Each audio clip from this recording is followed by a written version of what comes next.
저도 이제 노안이 와가지고 안경을 쓰면 원고가 잘 안 보입니다. 가을이죠.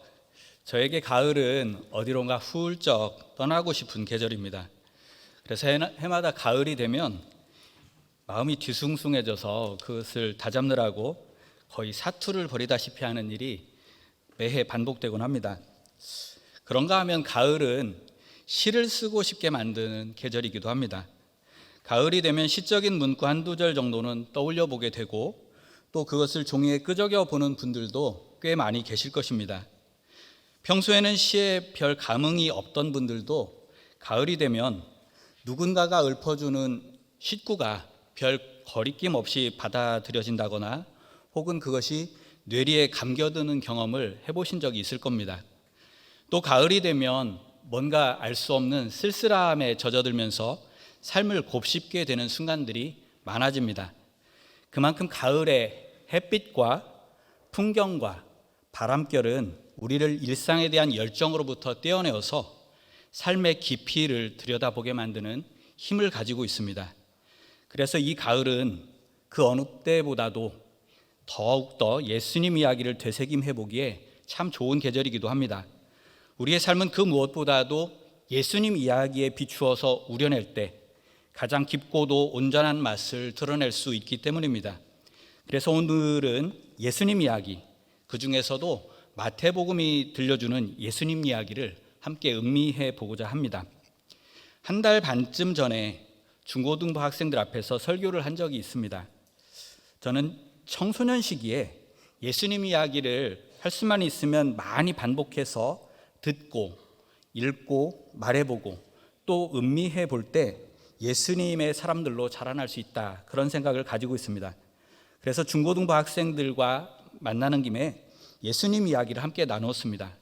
예수님은 세례자 요한이 잡힌 후라고 하는 시간과 갈릴리라고 하는 공간을 배경으로 해서 하나님 나라 복음을 전파하셨다, 이렇게 말해주는 마가복음의 예수님 이야기였습니다.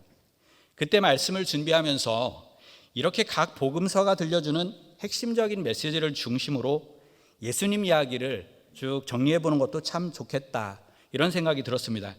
그래서 그때 몇 가지 구상을 좀 해둔 것이 있었는데요. 그중 하나를 오늘 함께 나누어 보려고 합니다.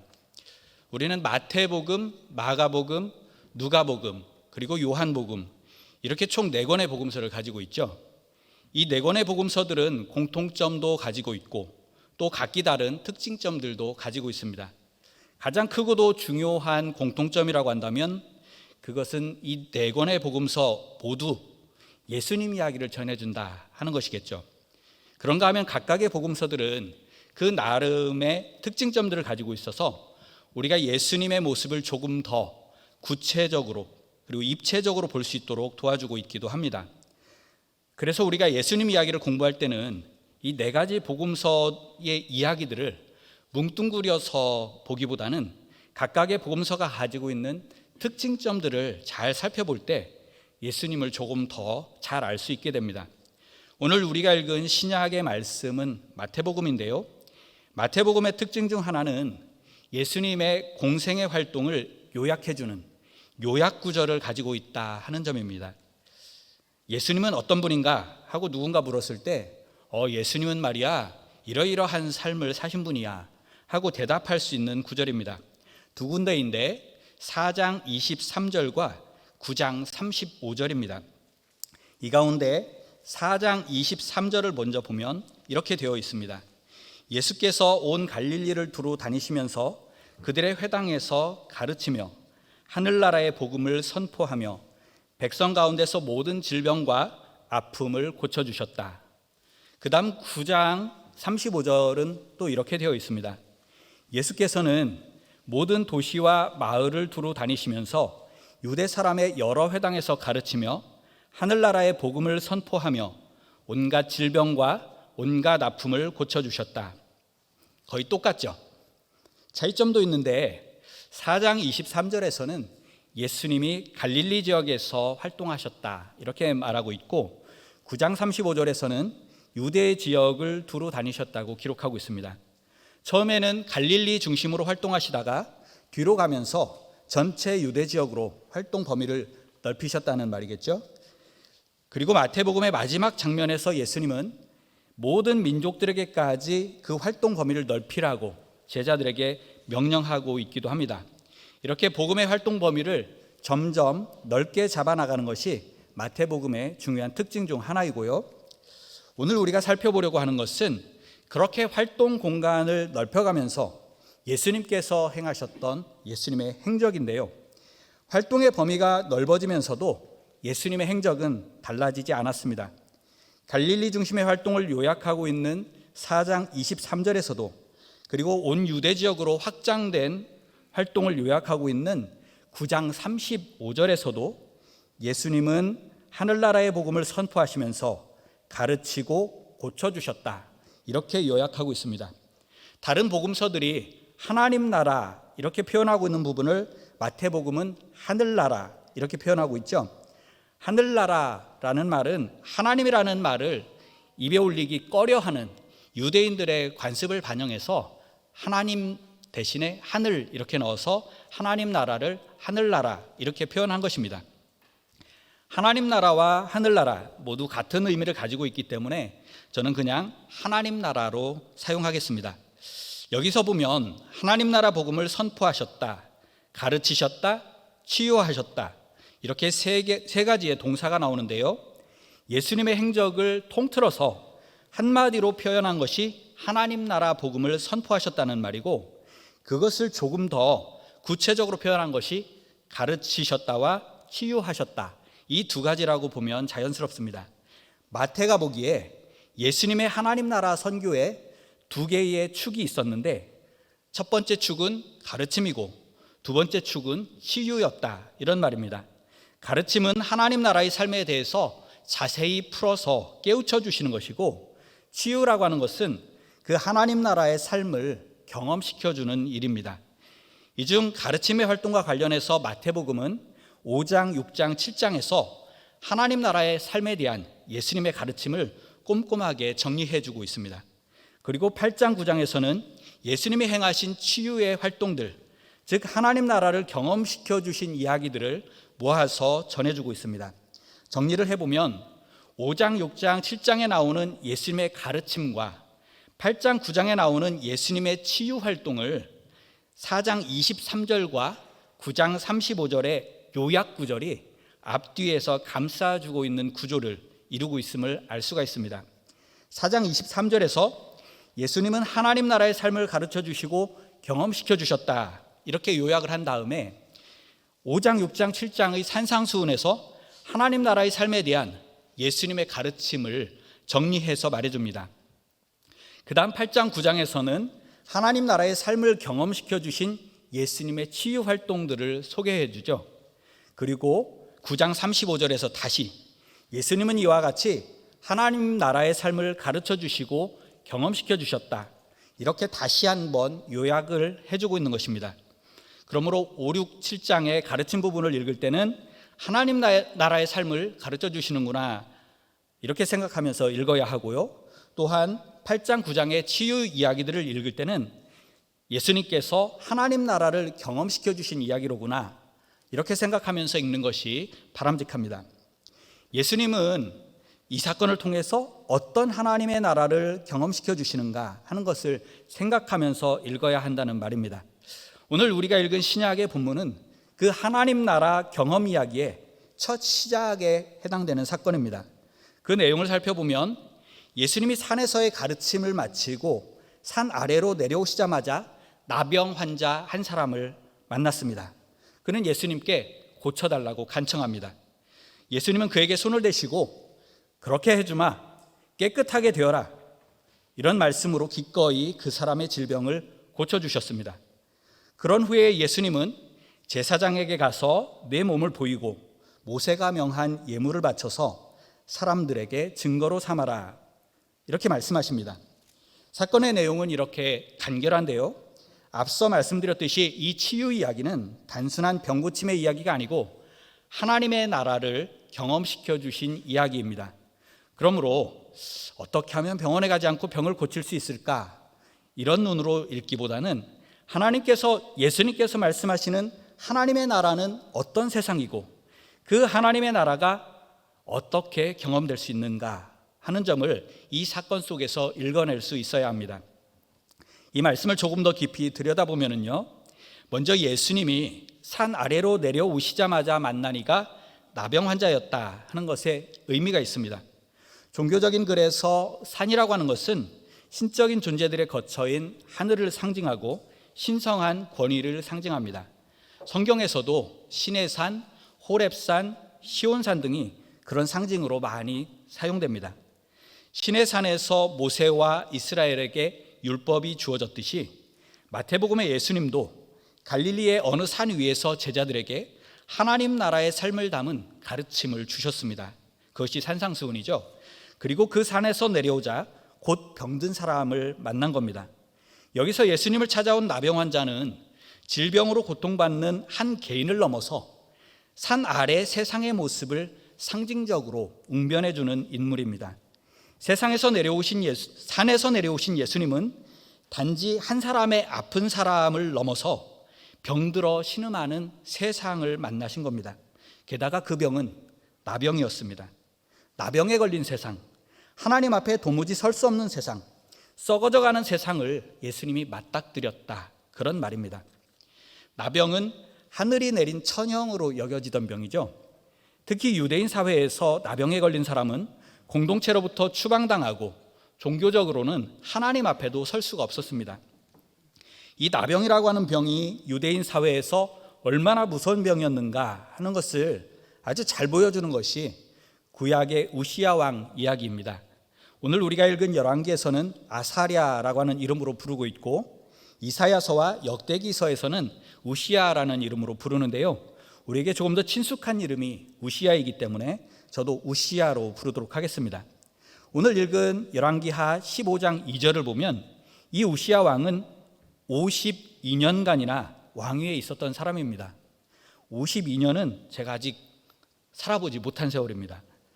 52년간이나 왕위에 있었다는 것은 그만큼 국가가 안정되고 왕권이 굳건했다는 말이겠죠. 역대기 26장의 기록을 보면 조금 더 구체적인 내용이 소개되어 있습니다.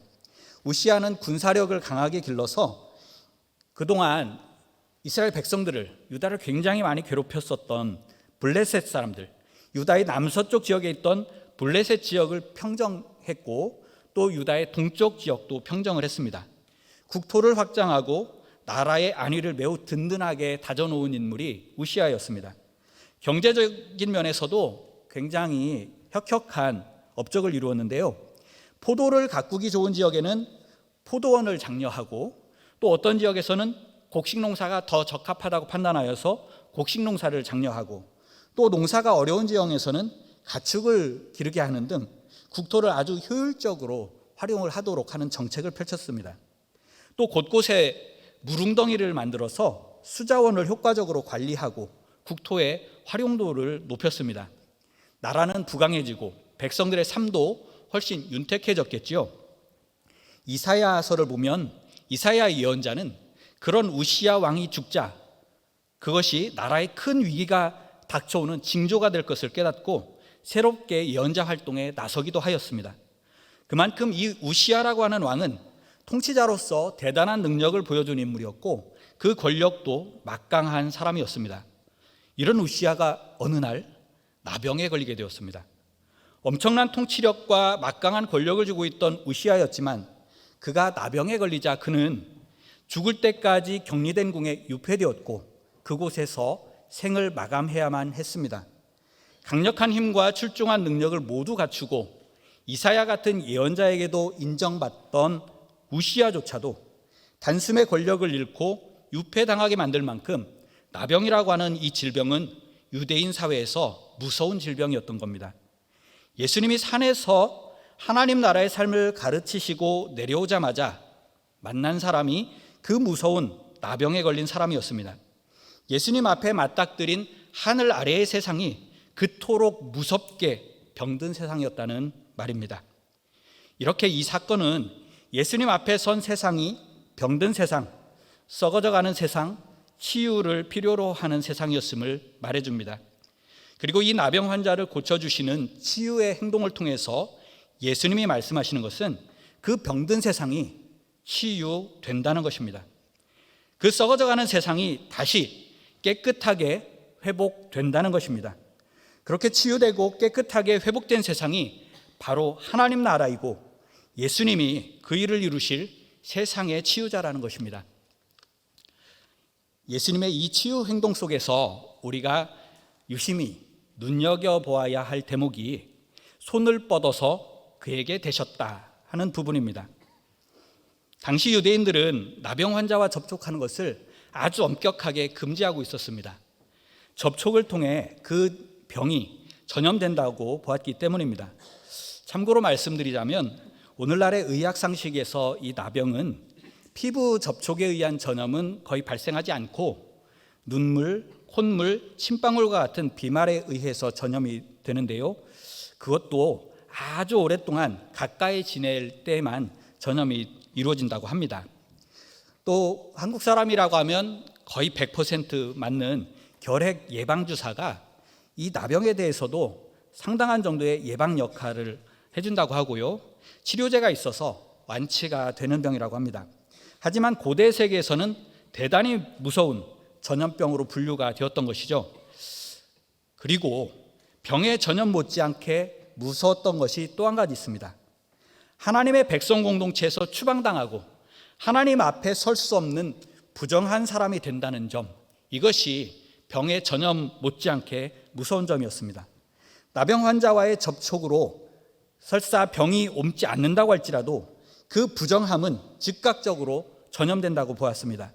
그러니까 당시 유대인들의 상식으로 보면 예수님이 손을 뻗어서 나병 환자에게 갖다 대었을 때 그 나병 환자의 부정함이 예수님에게 전염되어서 예수님 역시 부정한 사람이 되는 것입니다. 마가복음을 보면은요, 이 사건 이후로 예수님이 마을과 회당에 공공연하게 드나들지를 못하게 됩니다. 유대인들의 정결법에 따라 부정한 사람이 되었기 때문입니다. 그만큼 이 시대는 전염에 대한 두려움, 나병 환자와 접촉한 부정한 사람이 된다는 거리낌, 이런 것이 굉장히 팽배해 있었던 시대였습니다. 그러므로 예수님이 그 나병 환자를 향해 손을 뻗었을 때 그것은 그 두려움과 거리낌이라고 하는 눈에 보이지는 않지만 너무나도 단단하고 두터운 벽을 뚫고 들어가는 행동이었습니다. 물리적으로는 단 한 번 손을 내뻗는 행동에 불과해 보이지만 그 한 번의 손길은 그 시대의 인습을 깨뜨리는 대단히 모험적이고 희생적인 사랑의 행동이었던 겁니다. 그리고 놀랍게도 그 병과 부정이 예수님에게 전염된 것이 아니라 예수님의 온전함과 깨끗함이 그 환자에게로 전염되는 일이 벌어졌습니다. 하나님의 나라는 그렇게 병든 세상을 치유해 나가고 정화시켜 나가는 것임을, 그리고 또 그렇게 할 수 있는 생명의 힘이 하나님의 나라에는 있음을 보여주신 것입니다. 그리고 잘못된 인습의 굴레를 깨뜨리는 모험적이고 희생적인 사랑을 통해서 그 하나님의 나라가 발현되고 경험되는 것임을 보여주신 것입니다. 우리가 또 한 군데 짚어보아야 할 부분이 예수님께서 이 사람을 치유하신 후에 제사장에게 보내셨다 하는 대목입니다. 레위기 14장을 보면 나병, 즉 악성 피부병에 걸렸던 사람이 치러야 할 정결 예식의 복잡한 절차를 설명해 놓고 있습니다. 간단히 정리를 해보면 먼저 병이 나았다 하는 것을 제사장에게 확인을 받아야 하고요, 제사장은 의식을 통해서 그 사람의 피부병이 다 나았음을 선언합니다. 그 다음에는 다시 7일이 지나고 나서 머리카락과 수염, 눈썹 등 온몸의 털을 싹 다 밀고 속건제와 속죄제를 드리고 나서야 그 사람은 공동체의 일원으로 그 신분이 회복될 수 있었습니다. 예수님이 치유받은 사람을 제사장에게 보내서 모세가 명한 예물을 드리라고 한 것은 가서 이러한 정결 예식을 치르라는 말씀이었습니다. 어떤 사람은 이 일을 두고 예수님은 성전과 제사장 체제를 중요하게 여기신 것이라고 말하기도 합니다. 더 나아가서 예수님께서는 기존의 질서를 중요하게 여기면서 그 자신도 질서를 아주 잘 지키시는 분이었다고 말하는 사람도 있습니다. 그런 말들이 전혀 틀렸다라고 말할 수는 없지만 핵심을 짚지는 못한 생각들입니다. 앞서 말씀드렸듯이 유대인들의 전통에서 나병에 걸린 사람은 공동체로부터도 추방당하고 하나님 백성으로서의 자격을 상실하게 됩니다. 정결례식은 그렇게 공동체로부터 추방당하고 하나님으로부터 버림받았다고 낙인이 찍혀있던 사람이 다시 공동체의 일원이 되고 하나님의 백성임을 새롭게 인정받는 절차였습니다. 예수님은 그 정결례식을 치르도록 함으로써 이 사람의 치유가 몸의 치유, 개인적인 치유에만 머무르지 않고 사회적인 삶도 치유받고 공동체적인 관계도 치유받도록 안배하신 것입니다.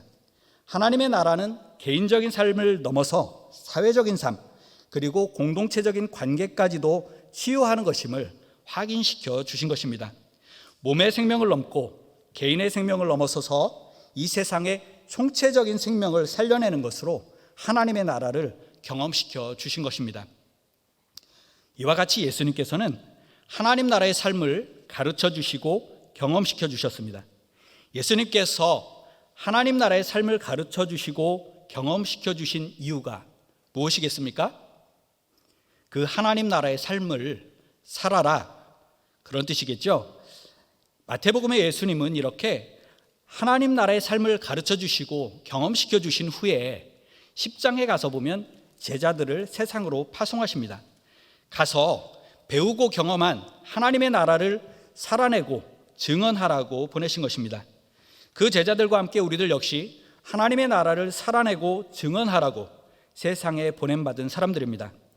우리가 세상으로 나가서 하나님의 나라를 살아내면 우리의 삶은 하나님 나라 경험을 만들어내는 삶이 됩니다.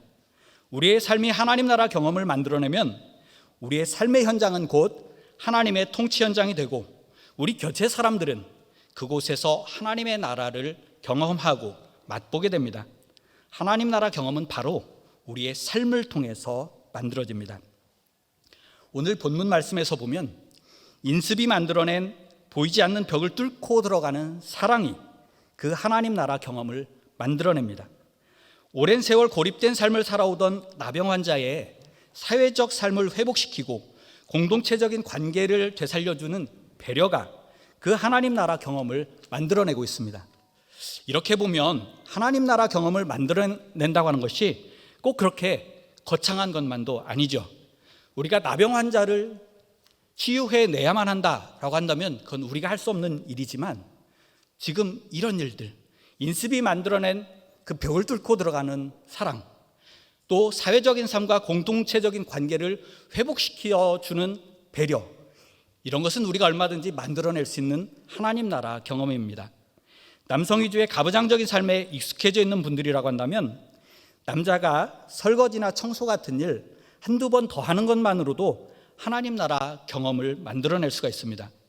늘 위험 있게 가르치고 지시하는 일에 익숙해져 있는 분들이라고 한다면 젊은 자녀들이나 후배들에게 묻고 배우는 것만으로도 하나님 나라 경험은 만들어질 수 있습니다. 이런 일들은 인습의 굴레와 벽을 깨뜨리는 사랑의 행동들이기 때문입니다. 그런가 하면 오랫동안 대화가 단절되어서 어색해져 있는 사람에게 먼저 눈을 맞추고 먼저 인사말을 건네고 먼저 안부를 묻는 것만으로도 하나님 나라 경험은 만들어질 수가 있습니다. 코로나 팬데믹으로 인해서 오랫동안 얼굴을 마주하지 못했던 이들에게 먼저 전화를 걸어서 통화하고 기회가 된다면 가벼운 식사를 함께 나누거나 차를 한 잔 함께 나누는 것에서도 하나님 나라 경험은 만들어질 수가 있습니다. 이런 일들은 서로 간의 사회적인 삶과 공동체적인 관계를 되살려내는 행동들이기 때문입니다.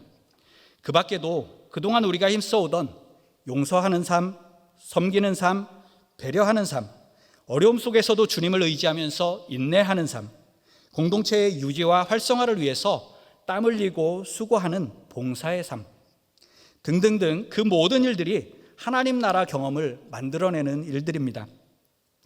그렇게 예수님 안에 있는 우리의 삶은 하나님 나라 경험을 만들어내는 삶이 될 수 있습니다. 소박하고 평범한 우리의 일상이 그 이면에서는 하나님 나라 경험을 만들어내는 거룩하고 놀라운 사건이 될 수 있습니다. 그러한 일들을 통해 그동안 우리 곁에 많은 사람들이 하나님의 나라를 경험해 왔고 지금도 누군가는 우리 곁에서 그 하나님의 나라를 경험하고 있을 것입니다. 그렇게 하나님 나라 경험을 만들어내는 삶으로 우리의 삶을 바꾸어 주시기 위해서 주님께서는 우리들을 찾아오셨고 우리를 세상에 보내셨습니다. 참으로 놀라운 은총이 아닐 수 없습니다. 우리가 할 일은 그 일에 더 능숙한 사람들이 될 수 있도록 끊임없이 배우고 익히며 거듭 그 하나님 나라의 삶을 살아내는 것입니다. 오늘도 누군가는 우리 곁에 서서 그 하나님 나라 경험을 고대하고 있을 것입니다. 이 가을 예수님과 함께 더욱 깊고 풍성한 하나님 나라 경험을 만들어내는 우리 모두가 될 수 있기를 주님의 이름으로 축원드립니다. 주님, 저희의 삶이 하나님 나라 경험을 만들어내는 거룩한 삶 되게 하여 주시옵소서.